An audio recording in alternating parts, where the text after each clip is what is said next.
तो अगर आप भी एक 10th स्टैंडर्ड के स्टूडेंट है तो आज आपके लगभग 7 मार्क्स जो है वो मैं सिक्योर करने जा रहा हूं 10th स्टैंडर्ड के मैथ्स 1 यानी अलजेब्रा के सब्जेक्ट में। जी हाँ दोस्तों, बिल्कुल मजाक नहीं कर रहा हूं, सीरियसली बात कर रहा हूं। वैसे ये जो टॉपिक है इसमें 2 पार्ट में वीडियो आएगा। आज का जो पहला पार्ट है जिसमें हम मैथ्स 1 के चैप्टर नंबर 1, 2 एंड 3 की बात करेंगे, ठीक है। और इसके बाद एक और होपफुली वीडियो आ जाए जिसमें हम चैप्टर नंबर 4, 5 एंड 6 की बात करेंगे। तो कुल मिला के अगर बात करें, हम बात कर रहे हैं एक्टिविटी बेस्ड क्वेश्चन जो कि 7 मार्क्स तक के एग्जाम में आपके पूछे जाते हैं बोर्ड एग्जामिनेशन में। और उसमें यूजुअल तौर पे क्या होता है कि क्वेश्चन नंबर 2A 4 मार्क्स और क्वेश्चन नंबर 3A 3 मार्क्स में पूछे जाते हैं। और उसमें आपको कुछ एक्टिविटीज दिया रहता है जिसमें बहुत सारे ब्लैंक स्पेसेस होते हैं, ब्लैंक लाइंस होती है और उसमें आपको फिलअप करके लिखना होता है। लेकिन वो चीज को वही फिलअप कर पाता है जिसको सारा कंसेप्ट पता होगा। तो अगेन मैं आपको बताना चाहता हूं कि हमारे इस चैनल के ऊपर सारे चैप्टर्स के रिकॉर्डेड लेक्चर वीडियोस अवेलेबल है। उन रिकॉर्डेड लेक्चर वीडियोस को 2x स्पीड पे लगा के देख सकते हो, जिससे वक्त के पहले और कम समय में आप पूरा सिलेबस को समझ पाओगे, कंसेप्ट को समझ पाओगे, स्टेप्स को समझ पाओगे और कैसे हर एक टाइप के एग्जांपल्स को सॉल्व किया जाता है वो सारी चीज समझ पाओगे और टाइम बचा के आप अपना प्रैक्टिस कर पाओगे। और इसीलिए आपको मैं रिकॉर्डेड लेक्चर्स देखने के लिए बोलता हूं ताकि आपका टाइम बच सके, जिसका उपयोग आप अपने सेल्फ स्टडी में, याद करने में और प्रैक्टिस करने में लगा सके, ताकि आपका जो 90% लाने का जो सपना है पूरा कर सके। और आपके लिए बहुत ज्यादा मेहनत किया जा रहा है क्योंकि अब की बार 90 पार विद जेआर ट्यूटोरियल्स का नारा हमने दिया हुआ है और ये नारा आपको कमेंट सेक्शन में भर देना है कि अब की बार 90 पार आएगा, बिल्कुल आएगा, विद जेआर ट्यूटोरियल्स आएगा। तो मेहनत करते रहिए। इस प्रकार के कई सारे इंपॉर्टेंट क्वेश्चंस के लगातार वीडियोस अपलोड कर रहे हैं, पहले के भी वीडियोस हैं, उन सभी वीडियोस को देखना है। और अभी उड़ान बैच लाइव रिवीजन भी शुरू होने जा रहा है, तो उसके लिए भी प्रिपेयर्ड रहना है और मेरे साथ मेरे को, हमारी पूरी टीम को सपोर्ट करना है, ठीक है। तो ऑल द वेरी बेस्ट। चलिए शुरुआत करते हैं आज के इस वीडियो। तो ऐसे क्वेश्चंस यूजुअली 2 मार्क्स के कैटेगरी एंड 3 मार्क्स के हिसाब से पूछा जाता है। तो वो सारी चीजें मैं बताऊंगा चैप्टर 1, 2, 3 की। लेकिन उसके पहले टेलीग्राम ग्रुप हमारा जरूर ज्वाइन कर लेना क्योंकि वहां पे इंपॉर्टेंट क्वेश्चंस हैं, उसके पीडीएफ्स जो है वो अपलोड होते हैं, ठीक है। कर लोगे? चलिए लेट्स गेट स्टार्ट। पहला, लीनियर इक्वेशन 2 वेरिएबल में अगर कुछ क्वेश्चन पूछेगा तो इस प्रकार से पूछ सकता है कि इफ, मान लो जैसे एग्जांपल है, if 0,2 is the solution of this equation जो कि है 2x + 3y = k, then find the value of k by activity. तो आपको क्या करना है, जैसे आपको कोऑर्डिनेट्स दिया हुआ है 0,2 यानी x और y का वैल्यू दिया है और ये इक्वेशन दिया है, तो आपको क्या करना है, पुट x = 0, यानी कि जो x का वैल्यू 0 है, y का वैल्यू 2 है, तो x का 0 और y का वैल्यू 2, इसको आप x और y के जगह पे इस इक्वेशन में पुट कर देना है। तो इस x के जगह पे 0 आ गया, y के जगह पे 2 आ गया और इसको कैलकुलेट कर लेना है और आपका k का वैल्यू निकाल लेना है 6। उसी प्रकार ऐसा कुछ क्वेश्चन भी आ सकता है, find the value of discriminant, जिसमें आपको बोल रहा है कि इसका वैल्यू निकालो एक्टिविटी के हिसाब से। तो ये मल्टीप्लाई बाय ये कर दोगे, यानी 2√3 × 3√3, बीच में माइनस, 9 × 2, तो ये हो जाएगा 2 × 3 6, 6 × 3 is 18, 18 - 9 2 18, 18 - 18 is 0। तो इस प्रकार से क्वेश्चन आते हैं, काफी इजी वाले होते हैं। अगर आप एक और एक्टिविटी देखो तो ये बहुत ज्यादा इंपॉर्टेंट है, डेफिनेटली एग्जाम में पूछने के सबसे ज्यादा चांसेस होते हैं अगर इस चैप्टर में से एक्टिविटी पूछा गया तो, जो कि होता है ग्राफिकल मेथड का बॉक्स बनाना। अब ये बॉक्स मतलब क्या होता है कि आपको एक इक्वेशन दिया रहेगा, लेट्स से ये इक्वेशन है 2x - 3y = 3। क्या है?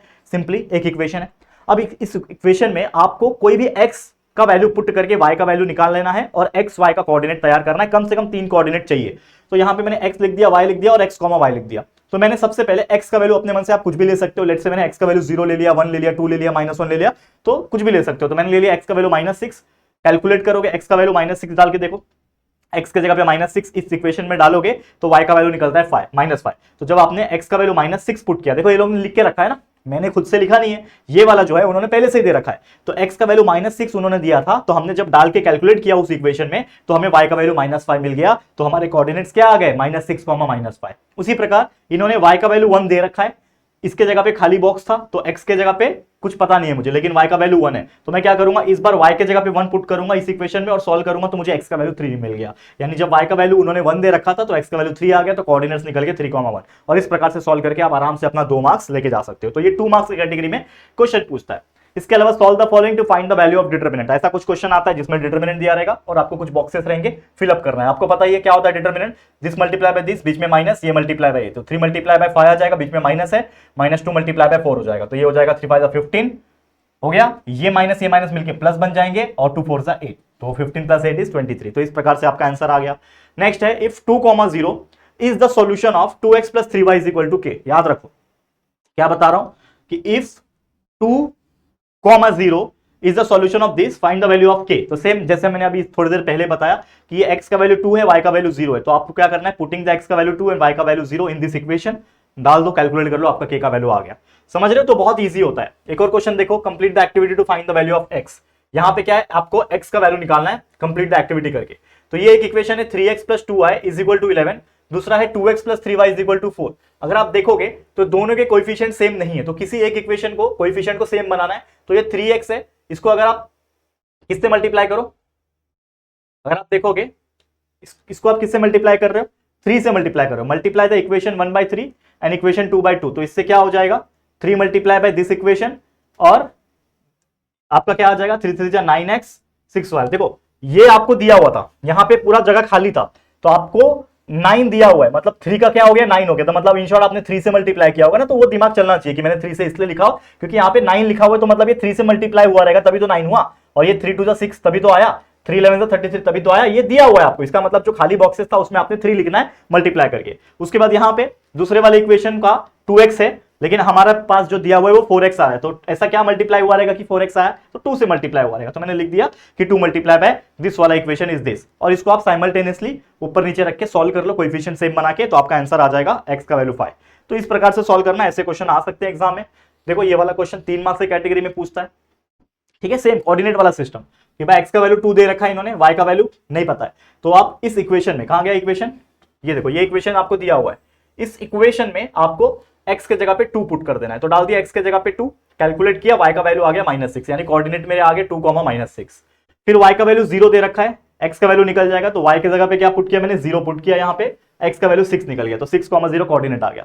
फिर दिया इन्होंने x का वैल्यू -1 दिया है, y का पता नहीं है, तो x के जगह पे -1 इस बार पुट करो और कैलकुलेट करो, y का वैल्यू आ गया -10.5, तो कोऑर्डिनेट आ गया -1, -10.5। तो इस प्रकार से आप 3 कोऑर्डिनेट कैलकुलेट करने बोल देगा। अगर 3 मार्क्स का पूछा तो 3 कोऑर्डिनेट, 2 मार्क्स का पूछेगा तो 2 कोऑर्डिनेट, बहुत ईजी होता है, ट्रस्ट में, ठीक है, समझ में आया। चलो और आगे बढ़ते हैं फटाफट से। देखो to find the values of x and y for the equation, 2 equation दिए हैं, ये वाला और ये वाला। x - 2y = 5 है, 2x + 3y = 10 है, हमें बोल रहा है कंप्लीट करो। अब देखो ये दिख रहा है क्रैमर्स रूल है, तो सबसे पहले आप d निकालोगे तो क्या हो जाएगा d, इसका 1 -2 और ये 2 और 3, तो लिख दिया 1 - 2 लिखा हुआ है वैसे, बस सॉल्व करना है, क्रॉस मल्टीप्लिकेशन करके वैल्यू आ गया। dx कैसे निकालते हैं, dx कैसे निकालते हैं, यानी x का कोएफिशिएंट के जगह पे आपको जो कांस्टेंट वैल्यू है 5 और 10 वो लिख देना है, लिख दिया, कैलकुलेट किया, क्रॉस मल्टीप्लाई करके आ गया, वैसे dy निकाल दिया। और क्रैमर्स रूल क्या होता है, x = dx/d, यानी dx का जो वैल्यू आया उसको d से डिवाइड करना होता है तो x आ जाता है, और y का वैल्यू होता है dy/d, यानी जो dy का वैल्यू आया उसको d से डिवाइड कर दोगे तो आपका y का वैल्यू निकल जाएगा। तो क्रैमर्स रूल वाला आपको एक्टिविटी दिया है, कितना ईजी आप खुद देखो, यहाँ पे खाली बॉक्स है, बॉक्स में फिलअप करना है। अब यहां से शुरू होता है आपका क्वाड्रेटिक इक्वेशन वाला चैप्टर, बहुत ईजी। अब इसमें जनरल तौर पे देखोगे तो ये क्वेश्चन है कि if 2 and 5 are roots of quadratic equation then complete the activity, यानी ये क्वेश्चन आया हुआ है 2 मार्क्स के लिए। क्या बोल रहा है कि ये आपका रूट्स है, तो रूट्स ऑफ क्वाड्रेटिक इक्वेशन क्या होता है, अल्फा और बीटा, मतलब ये अल्फा है और ये बीटा है, दे दिया, तो अल्फा 2 है बीटा 5 है, लिख दिया। अब मुझे पता है कि क्वाड्रेटिक इक्वेशन का जो फॉर्मूला होता है बनाने का, फॉर्मेशन करने का, वो होता है x² - alpha + beta x + alpha × beta = 0, this is the formula, तो उसमें लिख दिया मैंने। और उस फॉर्मूले के हिसाब से अल्फा प्लस बीटा क्या होगा 2 + 5, ठीक है, लिख दिया, और अल्फा × बीटा क्या होगा 2 × 5, लिख दिया। तो x² 2 + 5 7x, 2 × 5 10 = 0, बन गया इक्वेशन। तो फॉर्म द क्वाड्रेटिक इक्वेशन हो गया। देखो 2 मार्क्स मिल गया यहां से, है कि नहीं। तो इस प्रकार से सॉल्व करना है, और कुछ है ही नहीं यार। देखो complete activity solve quadratic equation by factorization method, ये भी एग्जाम में पूछ सकता है, बहुत इंपॉर्टेंट है। ये आपको एक क्वाड्रेटिक इक्वेशन दिया है और आपको बोल रहा है कि फैक्टराइजेशन मेथड से सॉल्व करो। तो सबसे पहले आपको पता है कि ये जो मिडिल टर्म है इसको आप स्प्लिट कर सकते हो, 8p को लिख सकते हो 5p + 3p, ठीक है। 8p को कैसे लिख सकते हो, 5p + 3p लिख सकते हो ना, क्योंकि आपको पहला टर्म और तीसरा टर्म को मल्टीप्लाई करोगे तो 15p² आता है। तो ऐसा कोई 2 नंबर है जिसको मल्टीप्लाई करके ये आ जाए और प्लस करके मिडिल टर्म आ जाए। तो आपने देखा 5p और 3p आ रहा है, तो आपने इसके जगह पे 5p और 3p लिखा, +5 = 0। अब यहां पे आप देखोगे दोनों में से p कॉमन है, तो 3p बचेगा +5, और यहां इन दोनों में कोई कॉमन नहीं, मतलब 1 कॉमन है, 3p + 5, 3p + 5, 3p + 5 एक बार लिखा, और ये p + 1 एक बार लिखा। इन दोनों को इक्वेट कर दिया = 0 के साथ, यानी 3p + 5 = 0 और p + 1 = 0। तो p will be equal to -5/3 हो जाएगा, और p = -1, यानी 2 वैल्यू p का आ गया। तो इस प्रकार से ऐसे क्वेश्चंस भी अगर आएंगे आप आराम से सॉल्व कर सकते हो। नेक्स्ट क्वेश्चन, यहां पे देखो बहुत भयंकर क्वेश्चन दिख रहा है, लेकिन है बहुत इजी। क्या ये एक क्वाड्रेटिक इक्वेशन दिया है और इसको आपको बोल रहा है कि फैक्टराइजेशन मेथड से सॉल्व करो। कुछ नहीं करना है, पहला टर्म तीसरा टर्म को मल्टीप्लाई करना है, और ऐसे 2 नंबर्स ढूंढने हैं जिसको मल्टीप्लाई करके ये आ जाए, प्लस करके ये आ जाए। तो -20 है ना, तो 10x - 2x 8x आ जाएगा, और 10 × -2x -20x² आ जाएगा। बस जैसे आप फैक्टराइजेशन करते हो, 10x - 2x middle term split किया, सॉल्व किया, आ गया फैक्टराइजेशन मेथड, बहुत ईजी, इससे ज्यादा सिंपल कुछ नहीं हो सकता। सेम उसी प्रकार देखो, find the value of discriminant, आपको पता है ना डिस्क्रिमिनेंट क्या होता है, कौन बताएगा। डिस्क्रिमिनेंट का मतलब होता है बी स्क्वायर माइनस 4ac का वैल्यू। तो यहां पे आपको क्वाड्रेटिक इक्वेशन दे रखा है, इसमें आपका a का वैल्यू 4, b का वैल्यू -5, c का वैल्यू 3 है। अब बी स्क्वायर माइनस 4ac का फॉर्मूला डालो, उसमें b का स्क्वायर यानी -5 का square -4 multiply by a multiply by c, value डाला, कैलकुलेट किया, आ गया आंसर -23। कभी कभी नेचर पूछ लेता है, नेचर बताओ, तो आपको मैंने बताया था कि नेचर ऑफ द रूट्स क्या होता है, जब B square minus 4ac, nature of roots of quadratic equation पूछता है कभी कभी, तो बी स्क्वायर माइनस 4ac का वैल्यू अगर 0 आता है तो वो रियल और इक्वल है, अगर लेस देन 0 आता है तो नॉट रियल है, अगर ग्रेटर देन 0 आता है तो रियल है बट नॉट इक्वल। याद रखना ये चीजें, ऑलरेडी पढ़ा चुका हूं। अब देखो ये सेम एक क्वाड्रेटिक इक्वेशन दे रखा है इज इक्वल टू -6 है, और इसका क्या दे रखा है, 1 रूट दे रखा है। कितना है 1 रूट, -6 है। तो x square plus kx plus 54 is equal to, this is the quadratic equation and this is the value of root. कुछ नहीं, x के जगह पे, x है ना इसके अंदर, तो x के जगह पे -6 पुट कर दो बस। इसके अंदर जहां जहां x दिख रहा है -6 पुट कर दो, आपको k का वैल्यू मिल जाएगा। आराम से कैलकुलेट किया हमने, k का वैल्यू 15 निकाल लिया, देख सकते हो आपके सामने है। ठीक है, कोई दिक्कत रहेगा यहाँ पे, नहीं ना, बहुत ईजी है। नेक्स्ट क्या बोल रहा है, देखो ये 3 मार्क्स वाले में आपको बोल रहा है कि ये क्वाड्रेटिक इक्वेशन है, इसको फॉर्मूला मेथड से सॉल्व करो। तो भाई ये बहुत इजी होता है, सेम जैसा आप फॉर्मूला मेथड से सॉल्व करते हो कि पहला इक्वेशन ले लिया, कंपेयर किया आपका स्टैंडर्ड फॉर्म से, ठीक है, a का वैल्यू 1, b का वैल्यू -10, c का वैल्यू ये बी स्क्वायर माइनस 4ac पहले निकाल लोगे, ठीक है। उसके बाद फॉर्मूला मेथड जो होता है याद रखना, -b plus minus under root of b square minus ac upon 2a, उसमें वैल्यू डालना है और सॉल्व करना है।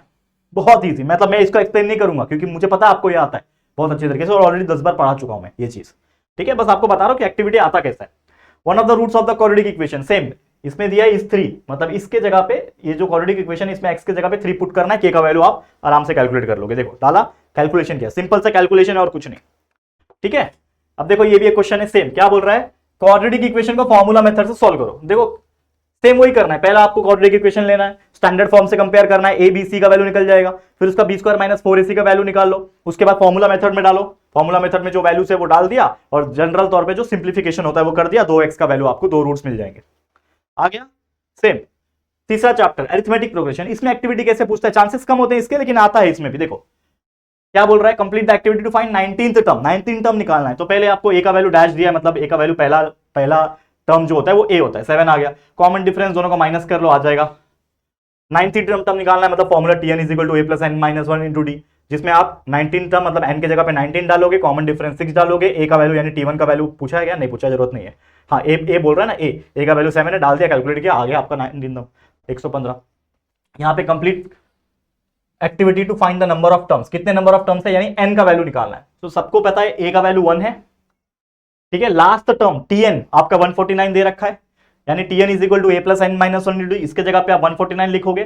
कितना टर्म है मुझे पता नहीं, यानी nth टर्म है, n का वैल्यू n रहेगा, बाकी a और d का वैल्यू निकाल दिया, डाला, कैलकुलेट किया, तो n का वैल्यू हमने निकाल दिया 75, यानी 75 टर्म आएगा, 75th टर्म।